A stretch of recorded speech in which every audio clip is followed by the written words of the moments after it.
se concentra en la conciencia de Cristo, usted será cambiado a su imagen por el Espíritu Santo. En otras palabras, la conciencia de Cristo lleva a la semejanza a Cristo, ¿lo ve? Esa es la obra del Espíritu. Conforme usted es lleno del Espíritu, usted se vuelve como Cristo. Entonces decimos que el compromiso momento a momento, de manera absoluta, con ser lleno del Espíritu, lleva a la madurez eventual. Usted se volverá como Cristo conforme usted vive en el Espíritu, conforme usted ande en el Espíritu, conforme usted es lleno del Espíritu. La vida cristiana realmente es un movimiento para ser como Cristo. Y el único momento en el que usted se está moviendo en esa dirección es cuando usted es lleno del Espíritu. Cuando usted está operando en función de la carne, usted se estanca y no hay progreso. El único progreso en su vida es durante esos tiempos, cuando usted está lleno del Espíritu de Dios. Ese es el movimiento hacia arriba. Y la mayoría de los cristianos, como usted sabe, simplemente van así, planos un poquito. Dios quiere que nos movamos hacia la semejanza a Cristo. Entonces, conforme somos llenos del Espíritu, viendo la gloria de Cristo, nos volvemos como Jesucristo. Esa es la clave de la vida cristiana. Ahí es donde usted obtiene la victoria. Ahí es donde usted consigue el gozo. Ahí es en donde la emoción viene y el fruto y la utilidad para Dios. Ahora vimos que hay tres cosas en este texto que queremos señalar. En primer lugar estaba el contraste en el versículo 18. ¿Se acuerda de eso? El apóstol Pablo dice, no se embriaguéis con vino, en lo cual hay disolución o azotía, disipación, una enfermedad sin esperanza, incurable. Antes bien, sed llenos del Espíritu. Y ese es el contraste. En otras palabras, no somos como los paganos que se embriagan e inducen algún tipo de noción falsa de que están teniendo comunión con los dioses mediante la embriaguez. Nuestra comunión con Dios es mediante la llenura del Espíritu. No somos como los paganos que piensan que llegan a otro nivel de vida o consiguen mayor fuerza o mayor poder o mayor lo que sea mediante la embriaguez. Adquirimos toda nuestra grandeza mediante el poder de la llenura del Espíritu de Dios. Entonces, ese es el contraste. Ya no somos como ellos. Nuestra influencia controladora, nuestro recurso, nuestro poder, nuestro recurso para levantarnos a la conciencia de la presencia de Dios es la llenura del Espíritu, no la embriaguez. Siguiendo el contraste, vimos el mandato, ¿no es cierto? Y el mandato está al final del versículo 18. Manténganse continuamente siendo llenos del Espíritu. Es un estilo de vida. No es solo una vez y eso es para la vida entera, usted sabe. No es como una vez y ya. No es eso en absoluto. El Espíritu Santo no opera así. Es un ceder momento a momento a momento de control total al Espíritu. De hecho, puede ser mejor ilustrado por la metáfora de caminar. Es caminar y caminar es un paso a la vez. Es inclusive un tipo de ritmo conforme cedemos un paso a la vez al Espíritu de Dios. Es tan simple como toda decisión en la vida. La vida es cuestión de decisiones. La alarma se prende en la mañana, usted tiene su primera decisión. Me levanto, me quedo en la cama. Digo que estoy enfermo o digo la verdad, ¿qué voy a hacer? Usted va al closet, usted tiene la segunda decisión. Uso la camisa azul o la camisa café. Y así es a lo largo de la vida. Usted va a la cocina y usted tiene otra decisión. Usted va a comer este cereal o tal cereal. Después usted sigue. Usted sabe, es un proceso de decisiones, simplemente es una tras otra. Y la vida controlada por el Espíritu es una que cede todo paso al Espíritu de Dios. Es cuestión de tomar decisiones una cosa a la vez. Y cuando usted se rinde al Espíritu de Dios, usted simplemente está constantemente siguiendo sus pasos. La única manera en la que eso sucede es cuando usted es controlado por la palabra de Dios, porque usted está metiéndola diariamente. Usted puede saltarse su cereal si usted se aseguró de que ingirió algo de la palabra. Entonces tendrá usted la información correcta y los datos para que el Espíritu de Dios controle sus pensamientos. Ahora, caminar entonces es una buena manera de verlo, porque usted simplemente toma un paso a la vez. Veamos Gálatas, un libro atrás, en el 5º capítulo, y veamos que esto de hecho es de ilustración misma que el apóstol Pablo usa en otro contexto. La gente dice, bueno, usted sabe cómo es que podemos construir una teología entera en Efesios 5:18. ¿Cómo es que llegamos a todo esto en base a solo un versículo? No está basado en ese versículo, esa es solo una manera de verlo.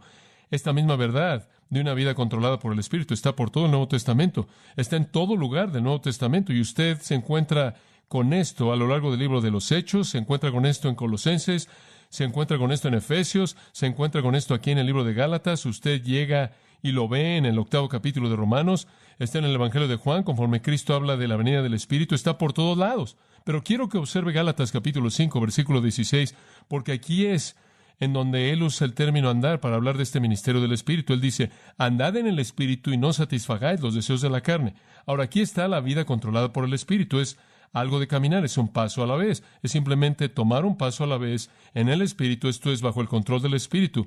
Andad, literalmente en el griego, manténganse caminando en el Espíritu. No se desvíen de eso. Y si hacen eso, no satisfacerán Los deseos de la carne, en otras palabras, la manera en la que usted va a superar su pecaminosidad y la manera en la que usted va a superar sus deseos malos y la manera en la que usted va a superar las tentaciones de Satanás es simplemente andando en el Espíritu. Simplemente continúe caminando en el Espíritu. Como puede ver, lo positivo se encarga del problema negativo. Usted sabe, la gente dice, el diablo anda tras de mí, los demonios están tras de mí, más vale que vaya con alguien para que me saquen los demonios, no sé cómo pelear los demonios, tengo que conseguir a alguien que sea un experto en eso. Simplemente ande en el Espíritu y usted no va a tener un problema, ¿lo ve? Es lo positivo lo que resuelva lo negativo. Entonces, si usted camina en el Espíritu, usted no va a satisfacer los deseos de la carne. Ahora, debería saber que hay una guerra que se está llevando a cabo en usted. Observe el versículo 17. El deseo de la carne es contra el Espíritu. Ahora dice usted, ¿qué es la carne? La mejor manera de explicar la carne es que la carne es donde se acuartela el pecado. La carne es donde Satanás aterriza con su tentación. Es esa parte de nuestra humanidad que se expone a la capacidad de pecar. Aunque yo soy una criatura redimida y en Cristo todas las cosas se han vuelto nuevas y es un nuevo yo que vive en Cristo y Cristo vive en mí, aunque soy una nueva criatura y aunque tengo una nueva naturaleza, todavía en mí, debido a que soy humano y terrenal, existe la posibilidad de la pecaminosidad. Y es en ese cuartel que Satanás aterriza cuando él quiere tentarme. Ese es el elemento del hombre que se opone a la bondad. Ese es el elemento del hombre que quiere hacer lo malo. Es aquello en el apóstol Pablo en Romanos 7 que inclusive cuando él quería hacer el bien, lo mantenía ahogándolo de tal manera que no hacía lo que él quería hacer y terminaba haciendo lo que él no quería hacer. Y todos tenemos eso. Y la manera de enfrentar eso es no mantenerse ahí peleándolo, sino simplemente andar en el Espíritu. Si usted camina controlado por el Espíritu de Dios todo momento de todo día, consciente de Cristo porque usted se está alimentando de la palabra de Dios, consciente de Cristo porque usted está pensando en Él y viéndolo a Él y consciente de Él, entonces usted no va a tener un problema con la carne. Dos cosas no pueden ocupar su mente al mismo tiempo. Usted no puede estar concentrándose en Jesucristo y concentrándose en la tentación y el deseo de la carne al mismo tiempo. Usted tiene que disipar uno o el otro para que el uno o el otro suceda. Entonces Él dice, miren, hay una guerra y el Espíritu Santo y su carne están peleando entre sí, se oponen el uno al otro. Ahora, si usted cede a la carne, ¿qué va a pasar? Si usted simplemente sigue por la resistencia fácil, usted no estudia la Escritura, usted no pasa tiempo en oración, usted no anda en el Espíritu, usted no cede el control de su vida, usted hace lo que quiere, ¿cuál va a ser el resultado? Versículo 19, las obras de la carne. Y las obras de la carne son estas. Fornicación, algunos textos incluyen adulterio también, fornicación incluiría eso, pecado sexual. Inmundicia, lo cual es una impureza general de vida. Lascivia, la cual es la antigua palabra de la Biblia. En otras palabras, es un deseo que nunca se satisface, malo. Todo es una especie de perversión sexual. Después tiene idolatría, hechicerías, lo cual tiene que ver con religiones paganas. Algunas veces esa palabra está también relacionada con drogas. Él añade a eso odio, contiendas, celos, iras, disensiones, revoluciones realmente, herejías, envidias, homicidios, embriagueces, etcétera, etcétera. Estas son las cosas producidas por la carne. Y por cierto, él dice, estas son cosas que deberían caracterizar a aquellos que no heredarán el reino de Dios. En otras palabras, así vive el no cristiano. Eso es lo más lejano de cómo deberíamos vivir. Pero si cede usted a la carne, si usted no anda en el Espíritu, simplemente no deja que el Espíritu controle su vida, no camina un paso a la vez en su poder, eso va a suceder en su vida. Y por cierto, cuando eso sucede, usted va a caer bajo la disciplina de Dios. Versículo 18 dice, si usted es guiado por el Espíritu, no está bajo la ley. Lo opuesto de eso es esto. Si no está andando en el Espíritu, usted va a caer bajo la ley de Dios. ¿Qué significa eso? Si usted hace cosas malas, la ley de Dios va a tomar su retribución, ¿verdad? Tiene que hacerlo. Entonces, si usted anda en el Espíritu, usted va a escapar la disciplina de Dios. Pero si usted hace las cosas de la carne, usted cae bajo la consecuencia de una violación de la ley de Dios. Entonces decida. Usted tiene al Espíritu Santo deseando y la carne teniendo deseo en contra del Espíritu. ¿Y qué sucede? Usted sigue la carne, inmediatamente usted va a ver ese tipo de cosas producidas en su vida, va a venir bajo la ley de Dios y hay consecuencias. Pero por otro lado, versículo 22, digamos que usted anda en el Espíritu. Digamos que usted cede su vida al control del Espíritu. Diariamente usted ingiere la palabra de Dios, diariamente usted pasa tiempo en oración con el Señor, diariamente usted se concentra en la presencia de Jesucristo, diariamente cuando una decisión viene, la siguiente decisión de la mañana hasta la noche, usted la cede al control del Espíritu de Dios. ¿Qué va a pasar conforme usted anda en el Espíritu? El fruto del Espíritu será producido y esto va a caracterizar su vida. El fruto del Espíritu es amor, gozo, paz, paciencia, benignidad, bondad, fe, mansedumbre, dominio propio, templanza. Y contra esas cosas que hay, no hay ley. Usted hace eso y usted nunca va a caer bajo las consecuencias o condenación de una ley quebrantada. ¿Lo ve? No hay castigo para ese tipo de vida. Usted quiere vivir una vida feliz. Usted quiere vivir una vida significativa. Usted quiere vivir una vida gozosa, de paz. Ahí está entonces. Ande en el Espíritu. Es así de simple. El versículo 25 lo resume. Si ya vivimos en el Espíritu posicionalmente, entonces andemos en el Espíritu prácticamente, ¿verdad? ¿Cuál es el sentido de vivir en el Espíritu y andar en la carne? No tiene sentido. Si usted quería a Cristo para comenzar, ¿no lo quiere ahora? Si usted ha comenzado en el Espíritu, ahora va a ser perfeccionado en la carne. Digo, si usted vive en el Espíritu, entonces anda en el Espíritu, cumpla la capacidad definitiva y potencial de su destino. Y entonces realmente es lo mismo, amados, que Pablo dice en Efesios. Él simplemente está diciendo: vivan en el Espíritu, anden en el Espíritu, sean llenos del Espíritu, sean controlados por el Espíritu. La palabra de Cristo mora en ustedes. El punto entero es que Dios quiere que seamos controlados por Él, no por nosotros. ¿Lo entiende? Muy bien, vayamos al tercer punto. Y de eso vamos a hablar en esta ocasión y en la próxima, las consecuencias.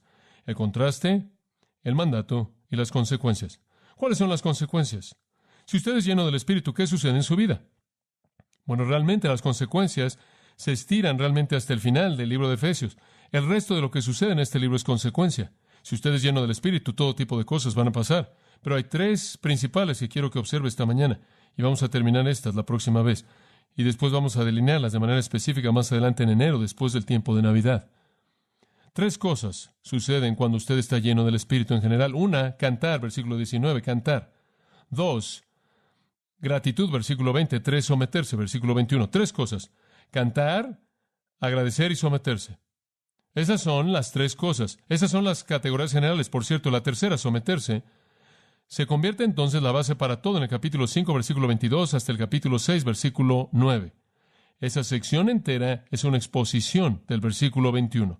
Esa sección entera explica el versículo 21. Después, del 6:10 y en adelante, la armadura del cristiano muestra lo que le pasa a alguien que vive andando en el Espíritu. Satanás entra para tratar de detenerlo. Y así es como usted enfrenta a Satanás ahí. Entonces el resto realmente trata con esta respuesta de ser lleno del Espíritu. Este es el locus crucis, este es el punto elevado, esta es la clave, esta es la cúspide del libro de Efesios. Aquí es en donde todo se encuentra. Usted está andando en el Espíritu, controlado por el Espíritu. Esto es lo que sucede. Ahora, tomemos las tres de estas. En primer lugar, cantar. Eso es personal, eso es hacia mí mismo. El resultado, en primer lugar, de una vida llena del Espíritu es cierta cosa que me ocurre que produce una canción. Muy bien. Entonces, la primera cosa es muy personal. Eso es muy hermoso, la manera en la que Pablo hace eso, la manera en la que el Espíritu Santo lo inspiró para hacer eso, que vivir andando en el Espíritu, ser lleno del Espíritu, en primer lugar, tiene un resultado en mi vida. Produce algo en mí, independiente del resto de la gente. En segundo lugar, agradecer. Eso tiene que ver con Dios. En tercer lugar, someterse. Eso tiene que ver con toda persona que me rodea. Entonces, toda relación posible es corregida por la llenura del Espíritu. Yo estoy bien conmigo, estoy bien con Dios, estoy bien con usted. ¿Lo ve? Todo se une. No hay otra manera de vivir, ¿verdad? Para estar bien adentro, para estar bien con Dios y para estar bien con el resto de la gente es la manera de vivir. Y cuando estoy bien conmigo, canto, y cuando estoy bien con Dios, agradezco, y cuando estoy bien con usted, me someto. Hermoso. La manera en la que el Espíritu de Dios simplemente unió estos tres. Toda relación posible está cubierta en esa área. Esas tres verdades simples. Pero siempre, en cierta manera, me sorprende que el primer resultado es esto que es tan personal. Cuán maravilloso es, por parte de Dios, de nuevo, considerar cómo respondemos. Es simplemente como Jesús con las bienaventuranzas, comenzando al decir: bienaventurados felices, bienaventurados felices, bienaventurados felices. Es el hombre. Feliz es el hombre, feliz es el hombre. Como puede ver, así es siempre con Dios. Primero la consideración para nosotros, conforme nos aborda. Esto es para ti. Pero hay un elemento de esto que es para Él y aquello que toca al resto de la gente y van de la mano. Pero veamos el primero, y ni siquiera vamos a cubrirlo esta mañana, así que no se preocupe, cantar. Ahora, este es un asunto muy personal y me encanta, simplemente, literalmente me encanta tomar esta tremenda verdad teológica como esta, ser lleno del Espíritu. Y dice usted, hombre, si vamos a ser llenos del Espíritu, ¿qué va a pasar? Usted dice, podríamos decirle a esa montaña, muévete y será movida. Hombre, podríamos hacer cosas maravillosas, podríamos predicar la palabra y almas serían salvadas y cosas poderosas. ¿Y sabe usted lo que dice? Sean llenos del Espíritu y pueden cantar. Dice usted, bueno, eso me parece no sé algo que falta aquí. Dice usted, yo canto en monótono. Digo, ¿esto es para mí? No dice que usted tiene que cantar con armonía. Quiero que sepa eso. Es un gran consuelo eso. Ni siquiera dice que alguien tiene que escucharlo, ¿lo ve? Pero el primer producto de la vida llena del Espíritu es algo que sucede en mi vida, que es liberado en una canción, ¿lo ve? Cantar es la expresión de la emoción del alma. Y la próxima vez le voy a mostrar algunas cosas que simplemente son absolutamente fantásticas. ¿Sabe usted que inclusive usted puede silbar en el Espíritu? Esto es maravilloso, eso es para la próxima semana, es correcto. La raíz de la palabra griega, de la palabra hablando entre vosotros, es cantar como un ave, pero vamos a entrar eso la próxima vez. Algunos de ustedes silban mejor que de lo que cantan, francamente, pero bueno, esta es una afirmación tremenda del hecho de que cuando un creyente anda en el Espíritu, hay un gozo interior que es liberado en la música que sale del alma. Dios ha colocado música en el alma del hombre y la libera de esta forma tan maravillosa por la llenura del Espíritu Santo. Hombre, le quiero decir algo. Cuando alguien está lleno del Espíritu Santo y cantan, ni siquiera importa si canta muy bien. No importa y no necesariamente significa que tenemos tampoco que estar a tono. El último domingo por la mañana, un joven en el servicio se me acercó y se presentó. Nunca lo había conocido. Él dijo, mi nombre es Randy Mendelman. Y yo dije, sí, conozco tu nombre, Randy. Te he escrito muchas veces. Y él dijo, sí, acababa de salir en Soledad, en Vacaville. Él había estado en la cárcel por casi 3 años, 2, un poquito más, y cuando salió de la cárcel, alguien le dio una cinta nuestra y escribió para pedir más cintas y recibió todo un libro en cintas y él vino a Cristo y dedicó su vida a Cristo y él ha sido un maestro de la Biblia en la cárcel. Es increíble. Y él dice que nuestras cintas están en todas esas cárceles y los hombres se sientan en sus celdas diariamente y escuchan las cintas y el Señor está haciendo una obra maravillosa. Pero él dijo, quiero que oiga mi testimonio. Él dijo, has escrito y has enviado todas las cintas y quiero darte una cinta que dice de mi testimonio. Yo dije, muy bien, Randy, me encantaría tenerla. Y la recibí, la metí en mi auto, ahí en mi pequeño tocacintas, estaba manejando a algún lugar, le escuché y él comenzó a decir, en primer lugar quiero cantar. Él está dando su testimonio de despedida a todos los prisioneros. Y esto fue hace 2 semanas atrás y él dijo, quiero cantar en primer lugar. Él dijo, simplemente siento que tengo que cantar en mi corazón. Y él comenzó a cantar. Y quiero decirle que él cubrió 5 diferentes claves en esa primera parte, tratando de encontrar en dónde comenzaba. Usted sabe, tratando de encontrar la melodía. Y él cantó esa canción, no había piano ni guitarra, nada. Él debe haber estado ahí en un edificio sólido de cemento con un suelo de concreto sólido, porque simplemente rebotaba en todos lados y había eco. Y él simplemente cantó y cantó y cantó. Y después terminó y dijo, quiero cantar otra canción. Y él cantó y él debe haber cantado por 10 o 15 minutos. Y usted sabe, para cuando él terminó, me estaba riendo en mi corazón, yo estaba tan lleno de gozo y tenía lágrimas en mis ojos. Y sabe una cosa, no importaba que no había una orquesta, no importaba que no había un gran piano o un órgano, no importaba porque el hombre estaba cantando a partir de la plenitud del Espíritu de Dios. Ni siquiera importaba que él estaba a tono. Él estaba cantando lleno de la presencia de Cristo y obviamente lo fue evidente para mí, para el resto de la gente. Por otro lado, he oído cosas con todo el talento y todos los instrumentos y todo el trasfondo y toda la amplificación y todo, y no se oyó como si realmente fue generado por el Espíritu de Dios. De eso está hablando Pablo. Había algo en el corazón de Randy, como puede ver, algo en su corazón debido a lo que Dios estaba haciendo en su vida.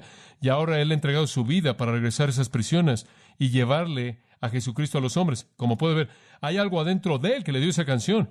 Fue un cántico nuevo, la canción que solo Cristo puede dar. En contraste a eso, el pagano, música fuera de orden de las orgías que se habrán llevado a cabo en la ciudad de Éfeso conectadas con la religión mala, demoníaca. ¿Qué diferencia habría sido la canción dulce del Espíritu Santo que nacía en los corazones de aquellos que estaban bajo su control? Y esa es la diferencia. Como puede ver, Pablo está diciendo, cuando nos congregamos, cantamos entre nosotros y es diferente que las canciones que solemos oír. Amados, si hay algo que debería ser nuevo en la vida cristiana, debería ser la música. Si escucha esto, si la música realmente refleja el idioma del alma, entonces la nuestra debería ser diferente que la del mundo, ¿verdad? porque somos diferentes. Colosenses 3:16 dice lo mismo. Dice que cuando usted está lleno de la palabra de Cristo, esto es lo que va a pasar. Usted va a hablar entre vosotros en salmos, himnos y cánticos espirituales. Aquí está de nuevo, cantando con gracia en vuestros corazones al Señor. Siempre comienza con el corazón y siempre va al Señor, ¿lo ve? En Santiago, capítulo 5, una afirmación tan hermosa ahí, dice en el versículo 13, ¿está alguno entre vosotros afligido? Haga oración. ¿Está alguno alegre? Cante alabanzas. Las canciones siempre son la expresión del gozo del Espíritu Santo. Y en Romanos nos dice que el reino de Dios es justicia y gozo y paz en el Espíritu Santo. Y cuando el Espíritu Santo produce esa paz y esa justicia y ese gozo, irrumpe en una canción. Eso es algo maravilloso. El Espíritu de Dios nos ha dado esa liberación. El expresarlo así, la redención nos da una nueva canción, ¿lo ve? Una nueva. Y no es nueva neos. Esto es nueva en cronología, es nueva kainos, lo cual es una canción que es nueva debido a que nunca antes había habido una canción como esta. No es nueva en cronología, es nueva en tipo, es nueva en naturaleza, es nueva en cualidad. Nuestra canción debería ser una canción diferente. He oído algunas canciones que supuestamente son canciones cristianas y para mí se oyen exactamente como el resto de las canciones en el mundo. Y después oigo como lo que vimos esta mañana y nada en el mundo jamás se oye así. Es una canción nueva. Y por cierto, usted tiene todas las menciones de un cántico nuevo y creo que hay 9 diferentes ocasiones en las que es mencionada en la Escritura. Y cada vez que es mencionada está conectada con la redención, está conectada con la salvación. De tal manera que es la salvación lo que produce una canción nueva. Puedo ilustrarle eso de una manera tan vívida al pedirle que me acompañe a los Salmos por tan solo un momento. En el Salmo 33 y el versículo 1 dice, regocijaos en Jehová, oh justos. Estamos regocijándonos porque Dios nos ha hecho justos, porque la alabanza es apta para los rectos. Alaben a Jehová con el arpa, alábenlo con el salterio y un instrumento de decacordio. Cantad a él un cántico nuevo. ¿Por qué? Porque la palabra de Jehová es recta y todas sus obras son hechas en verdad. Y él ama la justicia y la rectitud, y la tierra entera está llena de su bondad. En otras palabras, es debido a lo que Dios ha hecho al hacernos justos. Es debido a lo que Dios ha hecho al redimirnos, que cantamos un nuevo cántico. En el Salmo 40, versículo 3, lo mismo. Dice en el versículo 2, Él me sacó de un foso horrible, me sacó del lodo, colocó mis pies en la roca, estableció mi vida y como resultado de una salvación tan gloriosa, Él colocó un cántico nuevo en mi boca, ¿lo ve? Usted entra más a los salmos en el Salmo 96, versículo 1.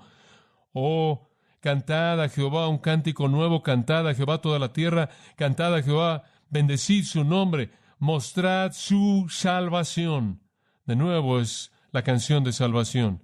En el versículo 1 del capítulo 98, Salmo 98. Oh, cantad a Jehová un cántico nuevo. ¿Por qué? Versículo 2. Jehová ha dado a conocer su salvación.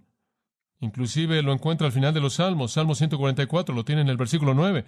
Cantaré un cántico nuevo a ti. Salmo 149, versículo 1. Cantad a Jehová un cántico nuevo. Siempre esta canción está conectada con redención y esa es la esencia entera. Y finalmente me encanta en Apocalipsis 5:9 dice, y cantaron un cántico nuevo. ¿Y cuál es el cántico nuevo? Digno es el Cordero realmente, porque Él nos ha redimido de toda tribu y nación y pueblo y lengua. Es siempre la canción de la redención. Escuchen, amados, si hay algo nuevo en la vida cristiana, es un cántico nuevo.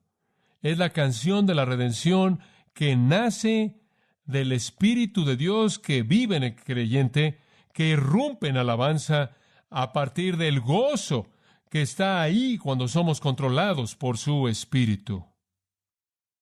Hemos sido redimidos y eso nos ha dado una canción. Y el Espíritu de Dios, cuando Él controla nuestra vida, hace que salga esa canción. La canción de Moisés fue una canción de redención. Léala en Éxodo 15. Dios había sacado a Israel de Egipto. Ese es un retrato de la redención en un sentido, ¿no es cierto? Lo sacó ahí y partió el mar y después ahogó al ejército de Faraón y lo primero que hicieron cuando salieron por el otro lado, Éxodo 15, el grupo entero de Israel se unió y cantaron el cántico de Moisés. Y después estuvo la ocasión cuando Dios libró a Israel en Jueces capítulo 5 por la mano de esas dos personas maravillosas, Débora y Barak. Y usted tiene el primer dueto en la Biblia, Débora y Barak. Jueces capítulo 5 cantaron un dueto de redención, cómo Dios liberó a su pueblo y así sigue. La canción es la canción de los redimidos, la canción de aquellos a quienes Dios maravillosamente ha liberado de la esclavitud, del pecado, de los problemas. Amados, ¿sabían ustedes que Dios simplemente ama la música? Digo, simplemente le encanta. Los ángeles cantaron antes de la caída y el cielo para siempre, al final va a estar lleno de canciones. Él simplemente le encanta la música. Usted sabe, en el Antiguo Testamento, simplemente para darle algo de información de esto, en el Antiguo Testamento hubieron 38,000 individuos que ministraron en el templo. 38,000. 4,000 de ellos eran músicos. Eso es casi 1 de 9. A Dios le encantó la música. ¿Sabe usted que en Éxodo capítulo 15, versículos 20 y 21, tenemos el primer coro de mujeres? Es correcto. ¿Sabe usted quién fue el conductor? María. Comenzó un coro de mujeres. ¿Sabe una cosa? ¿Sabe usted cuál es el primer coro de hombres que pudo encontrar? Está en 1 de Samuel capítulo 10, versículo 5, y fue constituido por profetas. Los profetas se unieron y tuvieron un coro de hombres. Hombre, me encantaría haber oído eso. Le aseguro que la teología en sus canciones era correcta. ¿Puede imaginarse a todos los profetas cantando? Escuche, le voy a decir algo emocionante. Si usted quiere oír un grupo de hombres cantar como ningún otro, escuche a un grupo de predicadores. Fui a la conferencia de pastores de Moody y escuché a 1,200 pastores cantando, y hombre, es emocionante. Tuvieron un coro de hombres, tuvieron un canto congregacional. 1 de Crónicas 13, versículo 8 dice, todo el pueblo cantó en alabanza congregacional instrumentos, y me encanta esto, y cantaron con todas sus fuerzas. Dice, escuche, la Biblia dice que a Dios le gusta fuerte, a Dios le gusta la música fuerte. Y algunas veces estoy escuchando música en casa y mi esposa dice, bájale. Yo le digo, por favor, no sea no espiritual, a Dios le gusta fuerte. No ruidoso, pero las alabanzas son apropiadas para él y le gusta así. En 1 de Crónicas 16, 4 y 5, David instituyó un coro, y David era un músico maestro, ¿no es cierto? Usted puede imaginarse qué tipo de coro fue ese. ¿Sabe usted que en el templo de Salomón, en 1 de Crónicas 23, 5, nos dice que Salomón tuvo un coro de 4,000 voces? ¿Qué coro debió haber sido ese? Imagínese oyendo a 4,000 personas preparadas cantando. Cuando Esdras habla de reedificar el templo, usted sabe, y Zerubabel regresó y tuvieron uno más pequeño, y el país había pasado por la terrible cautividad babilónica. Una de las primeras cosas que hicieron, Esdras capítulo 2, tuvieron un coro. Tenía 200 personas, pero fue un coro.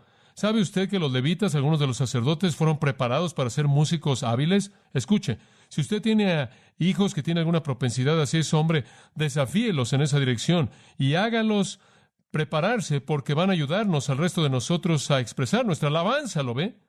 En Nehemías capítulo 12 hubo una canción antifonal, lo cual aparentemente es uno de los tipos favoritos de Dios, en donde usted tiene un coro por acá y un coro por allá, y cantan el uno al otro. A Dios le gusta eso, y le voy a mostrar por qué en unos minutos.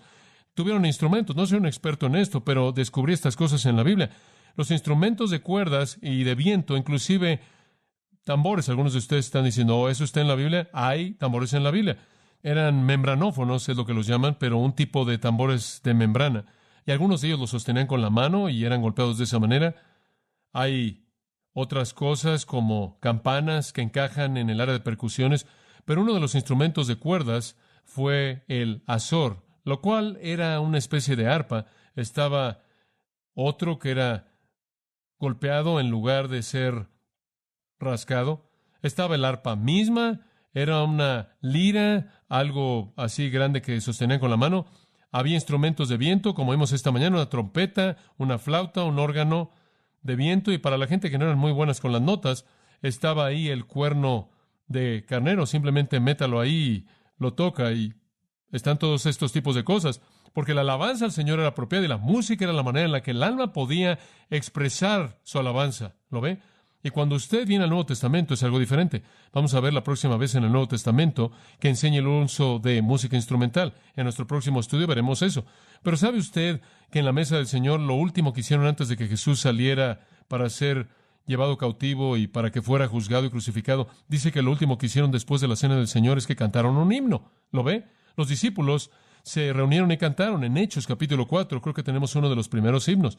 Creo que tenemos uno de los primeros himnos que la iglesia cantó. De hecho, creo que también hay uno, y veremos eso probablemente la próxima semana, en Filipenses y otros lugares. Pero en Hechos capítulo 4 dice que todos estos creyentes se congregaron, y versículo 24, levantaron su voz a Dios, a una voz, y dijeron, y comienzan con esto. Bueno, ¿cómo es que un grupo entero de personas diga lo mismo, a menos de que conozcan las palabras, verdad? Y todos cantaron, Señor nuestro Dios, tú que hiciste el cielo y la tierra y el mar y todo lo que hay en ellos y demás.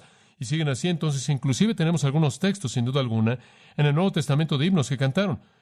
¿Qué estaban haciendo Pablo y Silas en la cárcel? Cantando. ¿No es cierto? Cantando. En 1 Corintios 14, el apóstol Pablo está tratando de corregir la canción de los corintios y dice, miren, cantan con el Espíritu, pero también canten ¿con qué? Con el entendimiento. Y él dice, cuando se congreguen, cada uno de ustedes tiene un salmo, eso es demasiado. No quieres 8 personas cantando solos todo el tiempo. Es algo difícil de escuchar, entonces tienes que ordenarlos. Pero siempre hubo música con el pueblo de Dios. Ahora, ¿sabe una cosa? Cuando Jesús regrese, Él va a establecer el reino milenial, ¿verdad? Un reino de 1000 años en la tierra. La maldición será invertida y es cuando los ángeles van a cantar de nuevo y todo en el mundo va a ser maravilloso y Él va a reinar como el príncipe de paz. Y sabe usted que una de las primeras cosas que Él va a hacer es construir un templo en el reino milenial. Ahora, Ezequiel describe los detalles de este templo en Ezequiel, alrededor del capítulo 40 y en adelante. Él nos da una descripción del templo que el Señor va a construir para glorificarlo a Él en el reino milenial. Y una de las cosas más fascinantes acerca de esto es que en ese templo Dios va a construir un lugar para un coro enorme. ¿Sabe usted eso? Uno de los miembros del coro, puedo ver una sonrisa grande en su rostro. Ellos ahora tienen un nuevo gozo de expectativa para la venida del Señor. Pero en el templo milenial va a haber un coro. Da las dimensiones, uno de un lado, uno del otro, parece indicar que será un coro antifonal. Habrá un elemento por aquí y otro elemento por allá. Y lo que es descrito es tan grande que fácilmente podría incluir a miles de personas en ambos lugares cantando entre sí. Ahora, aquí vemos lo que Dios piensa de la música. Y quiero tomar el tiempo para entrar, eso simplemente para que sepa que a Dios le encanta la música. Pero le encanta la música que refleja la nueva canción de la redención, la música que sale de la vida llena del Espíritu. Eso es lo que le encanta a Él. Ahora, en el futuro, nos dice todo acerca de las canciones. Si usted regresa a Apocalipsis, capítulo 14, descubrirá que sus voces irrumpen, y esto es maravilloso, un coro maravilloso.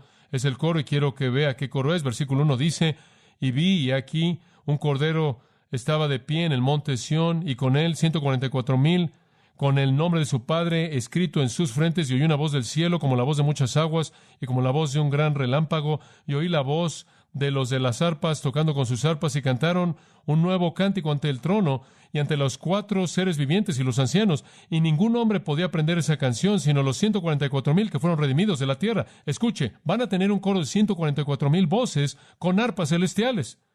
Hombre, qué canción, qué canción. El capítulo 15 nos dice otra cosa. Lo mismo, capítulo 15, versículo 3, de nuevo, la misma idea. Ahora, ¿qué estamos diciendo? A Dios le encanta la música, a Dios le encanta la música que lo refleja de manera apropiada, tanto en la manera como en el contenido. Ahora, regresemos a Efesios 5. Eso simplemente fue una desviación, pero observe Efesios 5. Voy a hacer algunas preguntas. Vamos a ver 2 de ellas quizás esta mañana y vamos a terminar la próxima vez.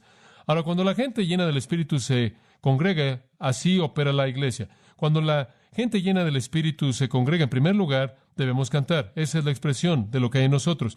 ¿Entre quiénes cantamos? Muy bien, ¿entre quiénes? Aquí está la primera respuesta. No quiero estirar el punto, simplemente quiero explicarlo. Hablando entre vosotros en salmos, himnos. ¿A quién cantamos? A nosotros mismos, entre nosotros. Y en últimas, versículo 19, al final, dice al Señor. Entonces, nuestra canción está dirigida entre nosotros al Señor. Ahora, quiero que observe esto. Realmente creo que es importante simplemente mencionar esto, que la canción de los santos siempre es entre ellos a Dios. Eso es verdad a lo largo de la Escritura. Realmente usted nunca encuentra música evangelista como tal. Creo que Dios puede usar música para traer a alguien a Cristo. Creo que Dios puede usar la música para alcanzar un corazón tierno. Pero creo que debe haber una presentación del Evangelio en algún punto a lo largo del proceso.